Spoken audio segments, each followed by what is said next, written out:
Automated Counting Machines o ACM ang mga bagong makinang gagamitin para sa eleksyon 2025. At mahigit 100 at 10,000 ACM ang inihanda. Dito po ipapasok ng mga botante ang kanilang balota. At kumpara po sa vote counting machines na ginamit noong mga nakaraang eleksyon, adjustable at touchscreen na ang ACM. At makikita po sa screen ang ballot image para ma-review ang mga boto. Meron din po itong privacy screen para maiwasang makita ng iba.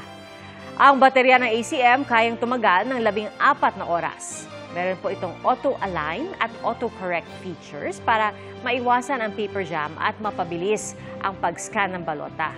Automatic at maayos ang pagputol sa mga voter's receipt at meron din po itong sariling voter's receipt compartment. Mas pinababa rin ang ballot box para maabot ng mabotanteng may kapansanan.